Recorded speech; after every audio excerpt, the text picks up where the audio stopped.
hablar acerca de hipotiroidismo y cómo hacemos el diagnóstico y el tratamiento de hipotiroidismo en nuestros pacientes. Primero, cuando llega un paciente, cuando yo veo un paciente con hipotiroidismo, lo que quiero es tratarle todas sus enfermedades. El hipotiroidismo es solo una enfermedad y habitualmente los pacientes con hipotiroidismo habitualmente son politratados, ¿no? Tienen otras patologías y tengo que revisar todas. Recuerden que la tiroides es un órgano que tenemos ubicado en el tercio inferior de la región cervical anterior, ¿no? Y que se encarga de producir hormonas tiroideas. Para producir hormonas tiroideas requiere dos elementos esenciales, el yodo y el aminoácido tirosina, que este aminoácido para formar hormonas tiroideas tiene que estar dentro de una proteína grande conocida como tiroglobulina. La tiroglobulina es una proteína producida en las células foliculares tiroideas, en las células de la tiroides.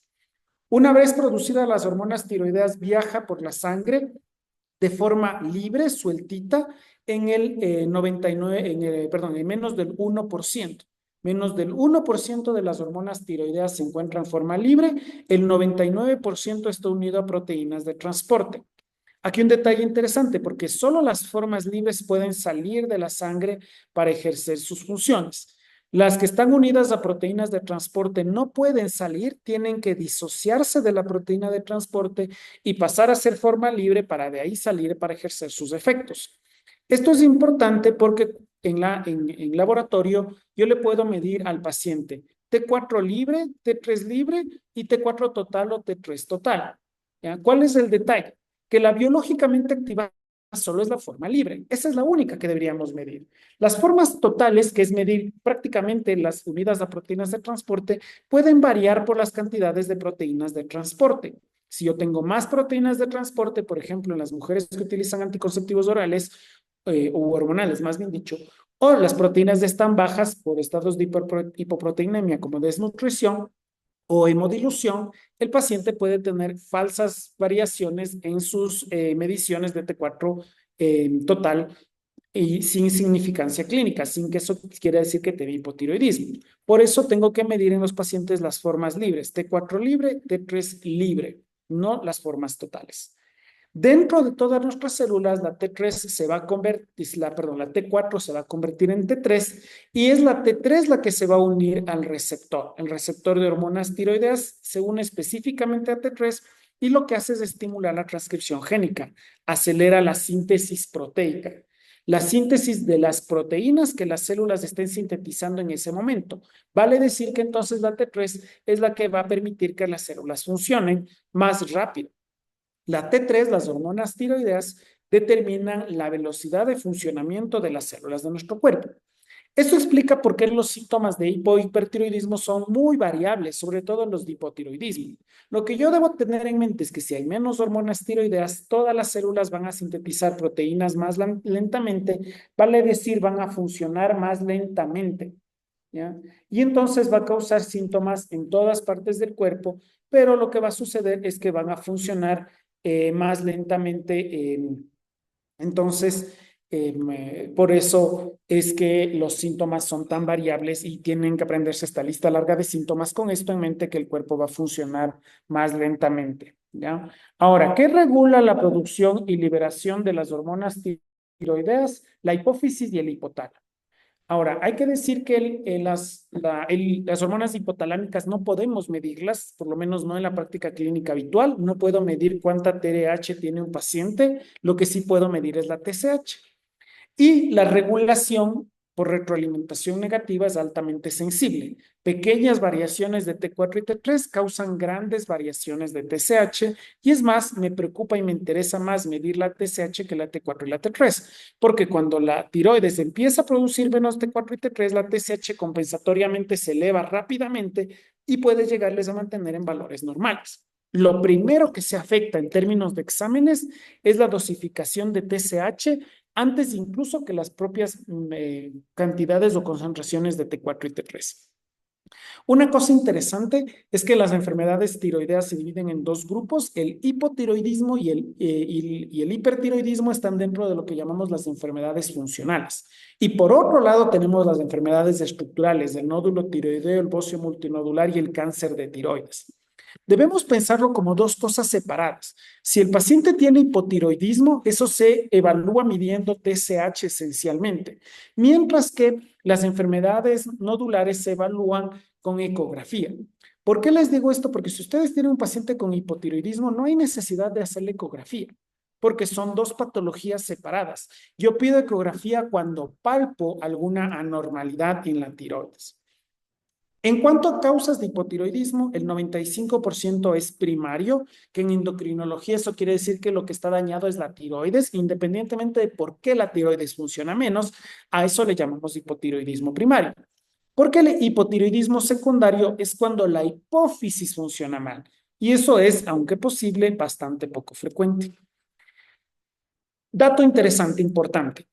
La causa más frecuente de hipotiroidismo en el mundo es el déficit de yodo, en el mundo. Ahora resulta que en el Ecuador tenemos la sal yodada, por tanto, no existe el déficit de yodo en el Ecuador por la yodación de la sal, ¿no? Mientras el paciente consuma sal yodada, nunca va a tener hipotiroidismo por déficit de yodo. En el Ecuador, entonces, que no hay déficit de yodo, la causa más frecuente es la autoinmune, ¿ya? Pregunta tramposa, ¿cuál es la causa más frecuente de hipotiroidismo? En el mundo el déficit de yodo. En el Ecuador y en las zonas con suficiencia de yodo es la tiroiditis autoinmune. La tiroiditis autoinmune es la destrucción autoinmune de la glándula tiroides, lo que se conoce como la tiroiditis de Hashimoto. En la tiroiditis de Hashimoto se producen anticuerpos contra porciones de la tiroides como contra la tiroperoxidasa o la tiroglobulina, que no son los anticuerpos lo que destruyen exactamente la tiroides, sino que estos anticuerpos desencadenan una respuesta humoral, una respuesta inmunitaria celular con linfocitos T, y son estos linfocitos los que destruyen la tiroides. En realidad, la tiroiditis de Hashimoto es el infiltrado de linfocitos T que sustituyen, que destruyen a la glándula tiroides. Y por eso, entonces, se causa hipotiroidismo. Es la causa autoinmune, pero no son los anticuerpos, sino la destrucción linfocitaria. La parte más clarita, más rosada que ustedes ven es tiroides normal. La parte más oscura son estos infiltrados linfocitarios, y como los linfocitos no producen hormonas tiroideas, ahí es que se da el hipotiroidismo. ¿Ya? Como les dije, hay muchos síntomas relacionados con hipotiroidismo que tiene que ver con que todo el cuerpo está funcionando más lentamente. Uno de los síntomas que más nos preocupan ahora es la cardiopatía isquémica. La cardiopatía isquémica es más frecuente en pacientes con hipotiroidismo que en pacientes sin hipotiroidismo. De hecho, el tratamiento del hipotiroidismo reduce el riesgo de muerte por cardiopatía isquémica. Vean, la mortalidad está reducida. El tratamiento del hipotiroidismo, obviamente si el paciente tiene hipotiroidismo. Hay síntomas que son más frecuentes como la intolerancia al frío, la astenia, la voz ronca, el estreñimiento, la piel seca y la hipertensión, pero ninguno de esos es patognomónico de hipotiroidismo. Es decir, una persona con intolerancia al frío, que tiene mucho frío, ¿puede tener hipotiroidismo? Sí, pero de hecho la intolerancia al frío o la tolerancia al frío es una variabilidad individual. Entonces, no porque el paciente tenga más frío, yo puedo decir que tiene hipotiroidismo. Tengo que depender de los exámenes clínicos. No hay guías muy actuales de manejo de hipotiroidismo. Eso se debe a que no ha cambiado mucho el diagnóstico y el tratamiento de hipotiroidismo en los últimos años. Lo que sabemos es que hacer screening no es costo efectivo, no se debería hacer. Debemos hacer búsqueda activa, que significa en el paciente que parece que tiene hipotiroidismo, buscarle si tiene deseo de embarazo, pacientes con bocio, que se han operado la tiroides, han recibido radioterapia, que han recibido amiodarona, síndrome de Down. A ellos debería buscarles hipotiroidismo. Punto importante a los pacientes que tienen patología psiquiátrica, depresión, ansiedad, esquizofrenia y patologías neurológicas. Si tiene hipotiroidismo y yo le trato, esa patología psiquiátrica o neurológica va a ser más fácil de tratar que si no trato el hipotiroidismo, y por eso les busco a estos pacientes si tienen hipotiroidismo. Dato importante, si yo sospecho que el paciente tiene hipotiroidismo, ¿qué hago? Pido TSH sola. Si la TSH está elevada y es alta pero menor de 30, entonces yo repito en un mes la TSH y le pido T4. ¿Ya? Lo más probable es que venga normal y esté eutiroide. Ustedes me dirán, ¿y por qué vino primero alta y luego normal? Porque la causa más frecuente de una TSH alta es una tiroiditis subaguda, autolimitada, no requiere tratamiento. Cuando yo le repito al mes, ya da normal. Si es que al mes tengo una TSH alta y una T4 baja, entonces el paciente tiene hipotiroidismo. También ponemos aquí el concepto de hipotiroidismo subclínico, que es una TSH alta con una T4 libre normal. Eso se llama hipotiroidismo primario subclínico. Vean cómo le pusieron un nombre raro. Hipotiroidismo subclínico. ¿Qué es lo que yo pienso? Por el nombre, que es el que no tiene síntomas o tiene pocos síntomas. No tiene nada que ver con los síntomas. En verdad, la definición de hipotiroidismo subclínico es bioquímica. Una TSH elevada con T4 libre normal. ¿A quién tratamos? Todos los pacientes con hipotiroidismo con T4 baja se tratan. Y los de hipotiroidismo subclínico se tratan si tienen una TSH mayor a 10 o las pacientes con entre 5 y 10 que están embarazadas o que tienen dislipemia o los niños. Ellos son los que tienen que tratar. ¿Qué otros exámenes hay que pedir? Puedo pedir anticuerpos anti-TPO que me van a confirmar que tiene una tiroides de Hashimoto, pero si me dan negativos no cambia. No, pedir anticuerpos no cambia el pronóstico, ni el diagnóstico, ni el tratamiento. Por tanto, se puede pedir, pero no es realmente muy útil. Ecografía de tiroides nunca en hipotiroidismo, solo cuando hay bocio o sospecha de patología nodular. Tengo que tener en cuenta que el hipotiroidismo puede causar anemia, dislipemia, disfunción hepática, hiponatremia e insuficiencia renal. Y más que pedir estos exámenes a los pacientes con hipotiroidismo, más bien a los pacientes que tienen esas alteraciones son los que yo debería pedir TSH porque el hipotiroidismo puede ser una de las causas de estas patologías. El tratamiento se da con levotiroxina. Habitualmente ustedes van a ver que algunas guías dicen 1.6 microgramos por kilo por día y otros dicen 50 microgramos por día. Las dos están bien. Como muchas cosas en la vida, no importa cómo se empieza, sino cómo se termina. Lo importante de la levotiroxina es la titulación. Cuando yo le doy levotiroxina a un paciente, esta levotiroxina se llama levotiroxina porque tiene el radical amino en el lado izquierdo en comparación a la T4 que lo tiene al lado derecho. Por eso se llama levotiroxina. Y se llama levotiroxina sódica porque tiene un sodio.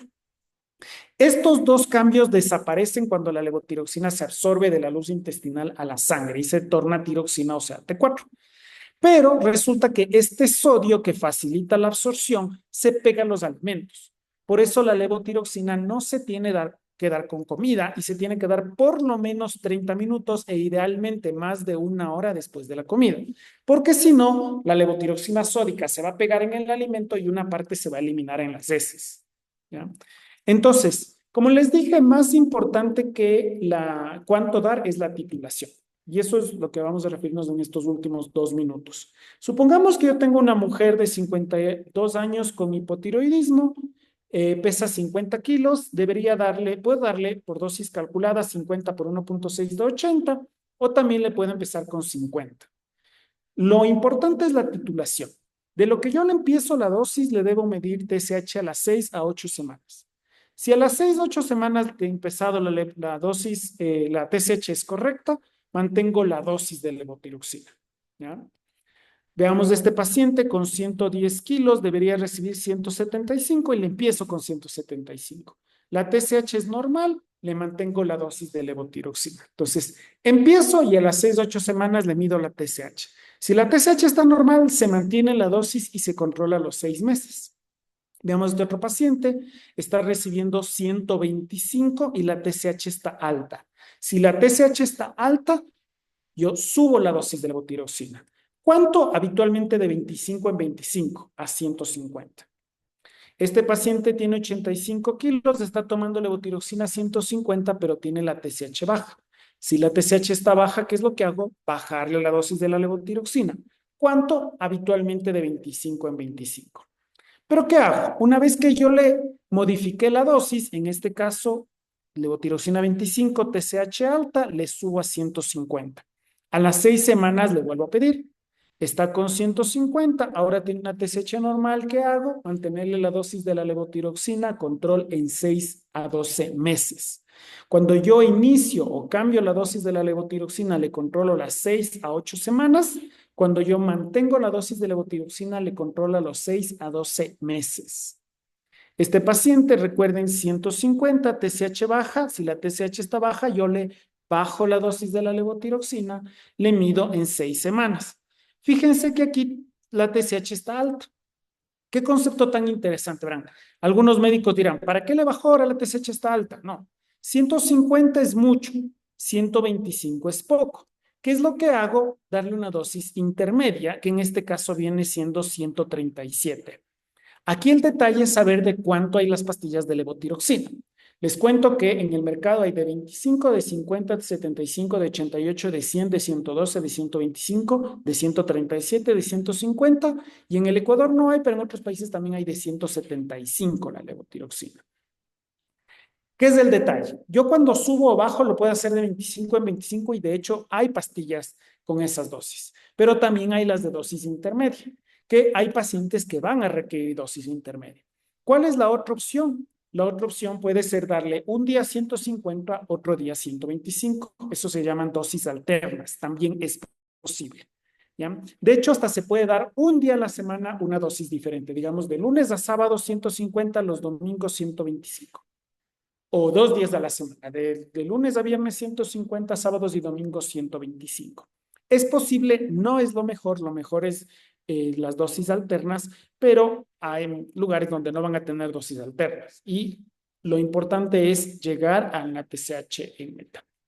Entonces, cuando llega mi paciente con hipotiroidismo, le mido la TSH, si la TSH está en meta, le mantengo la dosis de la levotiroxina y le controlo cada 6 a 12 meses. Si no está en meta, le titulo hasta llegar a meta. Muchas gracias.